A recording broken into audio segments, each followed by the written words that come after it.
Hello students and welcome back to my channel math solutions with Rose ma'am.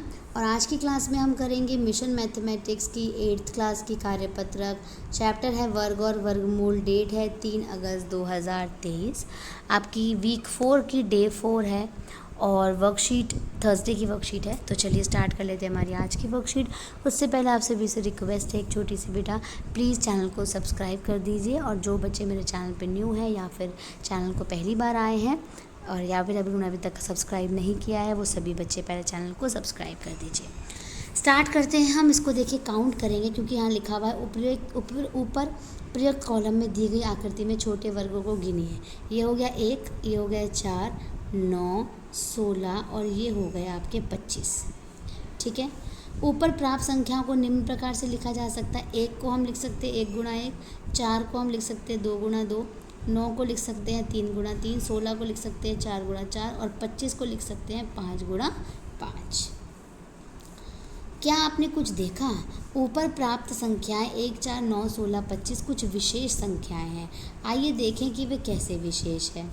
संख्या लिखी यहाँ पर, विस्तारित रूप हो गया 1 गुणा 1, 1 आ गया। 4 को हम 2 गुणा 2 लिख सकते हैं, 2 का पावर 2। 9 को हम लिख सकते हैं 3 तिया 9, 3 की पावर 2। 4 को लिख सकते हैं 4 चौक 16, 4 की पावर 2। 25 को लिख सकते हैं 5 पंजे 25, 5 की पावर 2।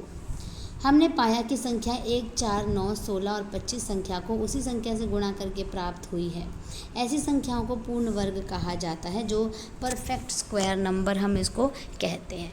अब उदाहरण के लिए जो 25 नंबर दिया है बेटा, 25 एक पूर्ण वर्ग संख्या है क्योंकि यह संख्या 5 को स्वयं से यानी 5 को 5 से गुणा करने पर प्राप्त हुई है, 5 पंजे 25।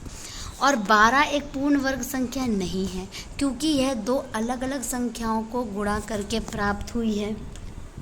ठीक है, अलग अलग संख्याओं को गुणा करके प्राप्त हुई है, यानी 4 गुणा 3 तो 4 तिये 12 हो जाता है। तो 4 और 3 अलग अलग नंबर है, इसलिए 4 और 3 12 जो है वो पूर्ण वर्ग संख्या नहीं है। आइए दी गई सारणी में 1 से 10 तक की पूर्ण वर्ग संख्याएं लिखें। देखिए यहाँ टेबल दिया हुआ बेटे आपको।